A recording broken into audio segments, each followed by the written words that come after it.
Ang misteryosong anino sa boarding house.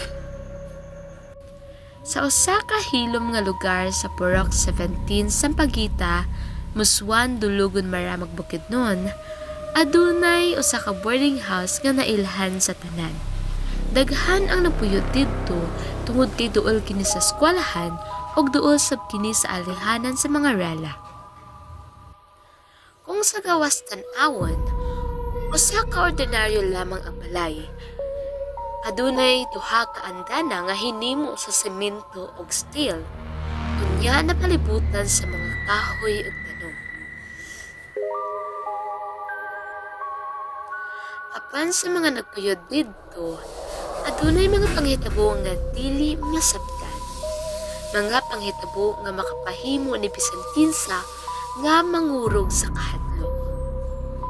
Usa sa mga nagpuyod didto mao si Rizal R. Roque, usa ka 21 anyos nga estudyante sa Central Mindanao University.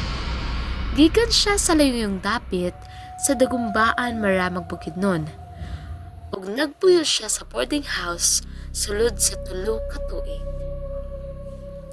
Sa unang tuig murag wala siya gibati nga something sa lugar.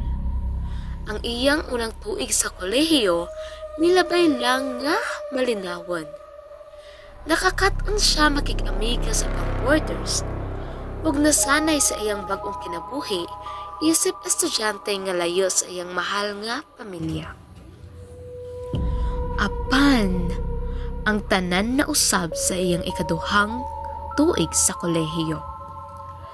Adlong Domingo sa gabi, sayo siya natulog tungod sa kakapoy nga gikan sa kadaghanang buluhaton sa eskwelahan.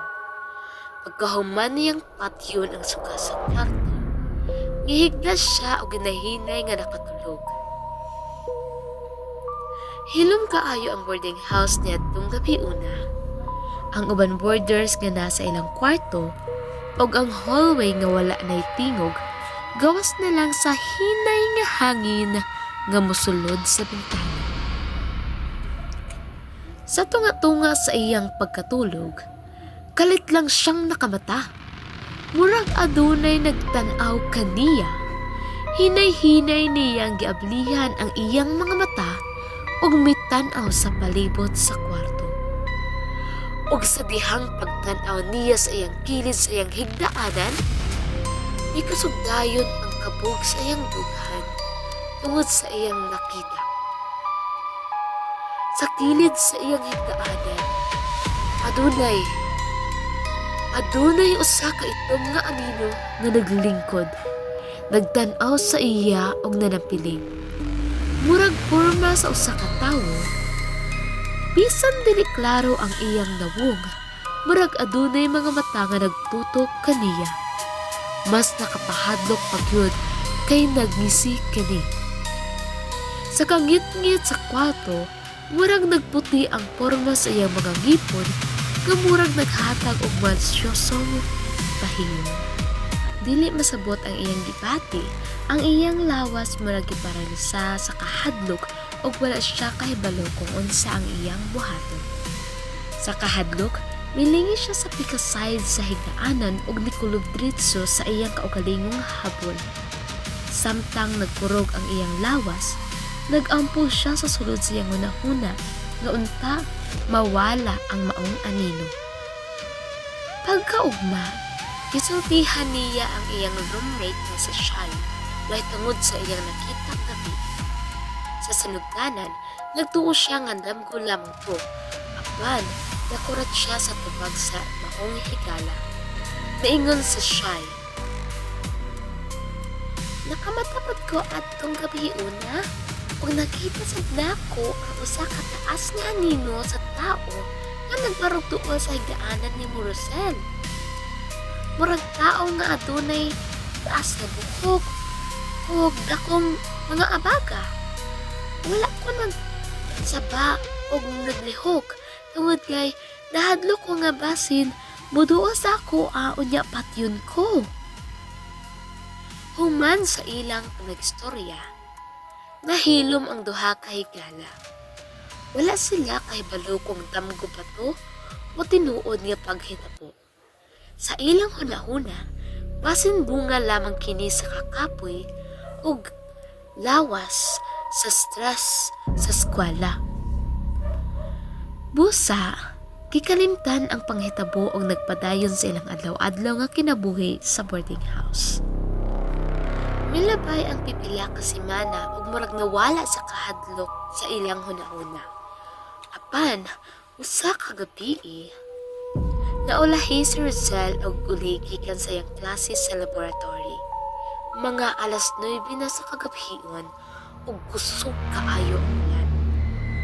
Mingaw kaayo ang dalan paingon sa boarding house ug ngit-ngit kaayo ang palibot.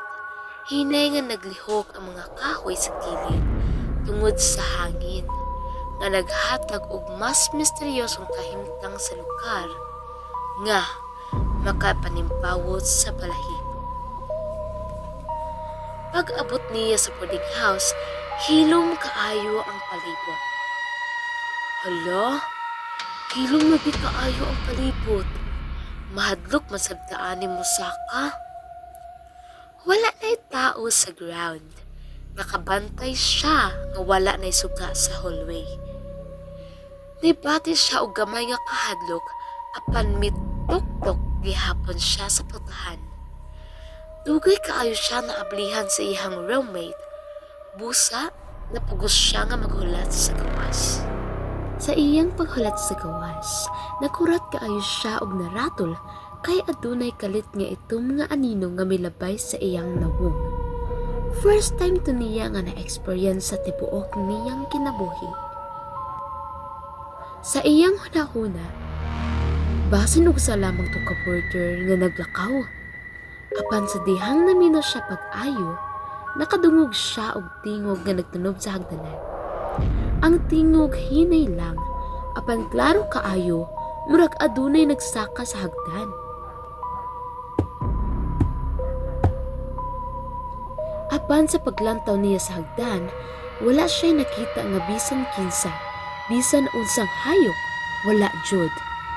Ang hagdan, mingaw og balay tawo nga naglihok dito.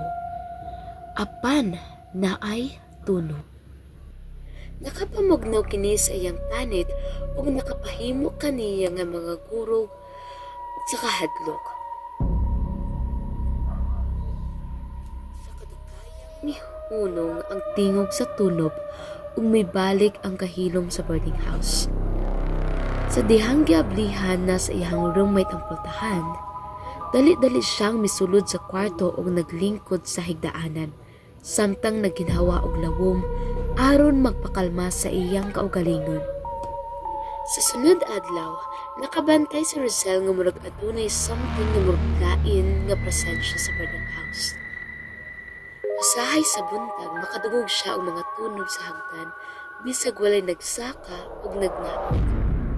Usahay sab, makabati siya nga murag adunay naglantaw kaniya bisan siya ra usa sulod sa kwarto. Usa ka adlaw, samtang nagtuon siya sa iyang lamisa, nakatimaho siya og lahi nga baho sulod sa kwarto. Murag baho sa tigulang nga haplas nga isog kaayo sa ilong.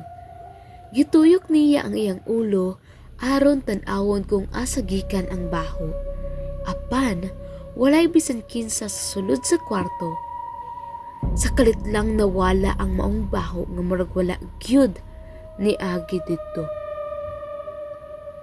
Sa usa ka gabi usab, nakadungog siya og usa ka kusog nga buto gikan sa kisame.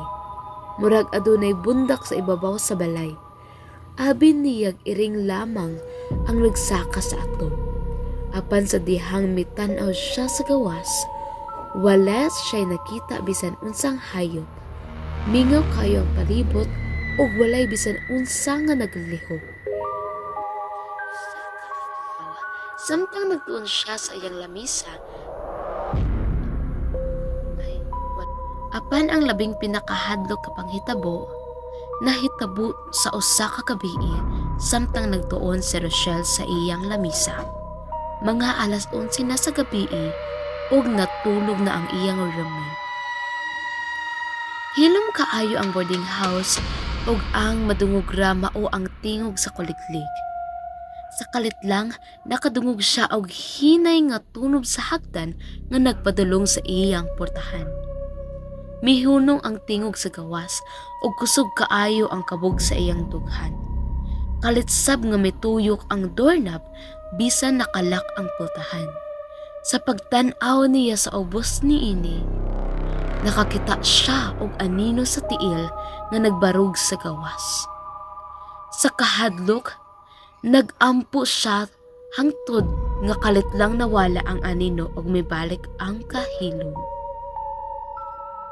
Pagkaugma, gisultihan niya ang uban boarders ug nagkurat sila kay dili lang siya ang nakasinati ug ing-adto nga panghitabo. Sumala sa uban, duna na daw nga adunay misteryosong istorya mahitungod sa maong boarding house. Sukad ni adto, usahay gihapon makadungog si Rosel og mga tunog sa hagdan ug makabati nga murag adunay nagtan-aw kaniya. Sa paglabay sa panahon, naanad na si Rosel sa maong panghitabo.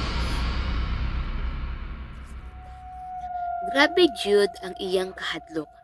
Apan tungod kay permi na niya ning madungog ug mapati, murag nahimo na lamang kini nga bahin sa iyang kinabuhi sa boarding house.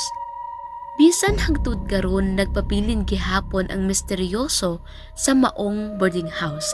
Wala gyud nakahibalo kung unsa ba gayud ang tinuod nga anino nga ilang nakita ni adtong gabhiuna. Wala pod nakahibalo kung ngano nga usahay adunay mga tunog sa hagdan bisag walay tawo.